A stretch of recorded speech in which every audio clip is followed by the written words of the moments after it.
দিকে নজর রাখবো। দক্ষিণেশ্বরে বন্ধু খুন কাণ্ডে প্রশ্নের মুখে এবার কিন্তু মেট্রোর নিরাপত্তা ব্যবস্থা। ব্যাগে থাকা ছুরি কেন স্ক্যানিং এ ধরা পড়লো না, উঠছে যে প্রশ্ন। মেট্রো কর্তৃপক্ষ পুলিশকে জানায় 4 ইঞ্চি পর্যন্ত ছুরি অনুমতি দেওয়া হয়। সূত্র এই কথাই বলছে। রানা সিং কি ধরনের ছুরি ব্যবহার করেছিল খতিয়ে দেখছে পুলিশ। আমরা জানি যে মেট্রোতে আমরা যারা প্রত্যেকদিন যাতায়াত করি সেখানে কিন্তু ব্যাক স্ক্যানিং এর একটা পদ্ধতি রয়েছে, কিন্তু স্ক্যানিং এও কেন ধরা পড়লো না?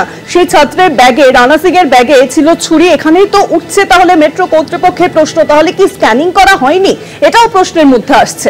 দক্ষিণেশ্বরে বন্ধু খুন কাণ্ডে এবার কিন্তু প্রশ্নের মুখে মেট্রো কর্তৃপক্ষের দায়িত্ব। মেট্রো কর্তৃপক্ষ পুলিশকে জানায় 4 ইঞ্চি পর্যন্ত ছুরিতে নাকি দেওয়া থাকে অনুমতি। রানা সিং কি ধরনের ছুরি ব্যবহার করেছিল খতিয়ে দেখছে পুলিশ।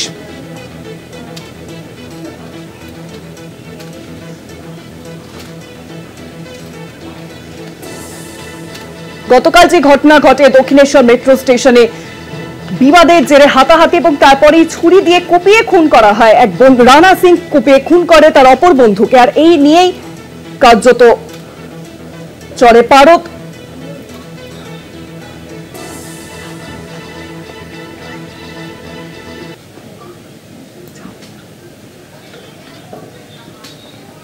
আর বিষয় আরো জানাবেন এখন নিউজরুম থেকে সরাসরি রয়েছেন প্রতিনিধি রিয়া মাঝি। রিয়া, তাহলে কি মেট্রো কর্তৃপক্ষের ওপরই তো দায়টা বর্তাচ্ছে, তাহলে কি ঠিকভাবে স্ক্যানিং করা হয়নি? ঠিক কি অভিযোগ আসছে?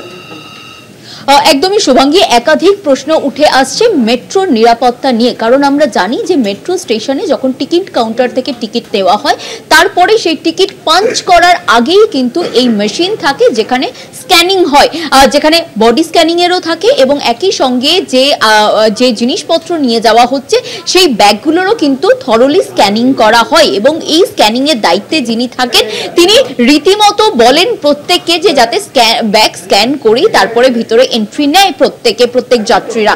এবং এখানেই উঠছে প্রশ্ন যে এই রানা সিং সে শ্যামবাজার থেকে, যদিও প্রত্যেকেই তারা যতজন ছিল প্রত্যেকেই শ্যামবাজার থেকেই তারা মেট্রোতে উঠেছিল এবং ওঠার পরে তারা দক্ষিণেশ্বর মেট্রো স্টেশনে নামে এবং সেখানে নামার পরেই এই ঘটনা, যেখানে ছুরি দিয়ে কোপানো হয় এই 17 বছরের এই পড়ুয়াকে।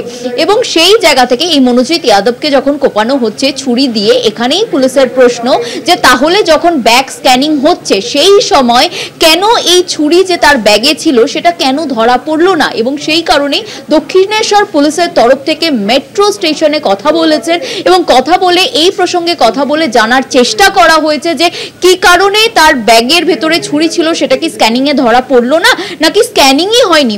মেট্রোর সার্বিক যে নিরাপত্তা ব্যবস্থা সেটা নিয়ে কিন্তু জানার চেষ্টা করে দক্ষিণেশ্বর পুলিশ। এবং সেই জায়গা থেকে দাঁড়িয়ে যেমনটা সূত্র মারফত জানা যাচ্ছে যে দক্ষিণেশ্বরের পুলিশকে মেট্রো কর্তৃপক্ষ তারা জানায় যে তাদের যে স্ক্যানিং হয় সেই স্ক্যানিং এ প্রত্যেকের ব্যাগ স্ক্যানিং হয় এবং সেই স্ক্যানিং এ দেখা হয় যে এই ধরনের ধারালো অস্ত্র সেটা যদি 4 ইঞ্চের মধ্যে হয় সেক্ষেত্রে সেটা অ্যালাউ করা হয় এবং যদি সেটা 4 ইঞ্চের বেশি হয় সেক্ষেত্রে সেই ধারালো অস্ত্র অ্যালাউ করা হয় না। এবং যেহেতু এরা পড়ুয়া ছিল, প্রত্যেকেই স্কুল ইউনিফর্মে ছিল, সেই কারণের জন্য বহু সময় স্কুলের প্রজেক্টের জন্য এই ধরনের কাটার বা এই ধরনের ছুরি যেটা প্রজেক্টের জন্য ব্যবহার হয় বা কম্পাস টাইপের কোনো জিনিসপত্র এগুলোকে অ্যালাউ করে দেওয়া হয়।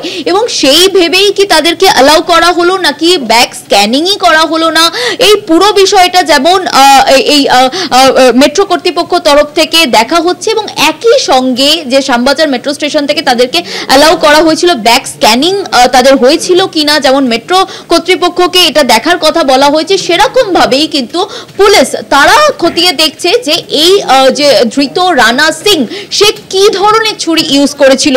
সেই ছুরি কি কোনোভাবে প্রজেক্টে ইউজ করার জন্য ছুরি যে ব্যবহৃত হয় সেই ধরনের ছুরি কোনো রকম ভাবে তার ব্যাগে ছিল কিনা এবং সেই ছুরি 4 ইঞ্চের বেশি ছিল কিনা, এই সমস্ত বিষয় কিন্তু পুলিশের তরফ থেকে ইতিমধ্যেই দেখা হচ্ছে। আজকে রানা সিংকে কোর্টে প্রডিউস করা হয়েছে এবং তাকে নিজেদের হেফাজতে নেওয়ার জন্য আবেদন জানানো হয়েছে।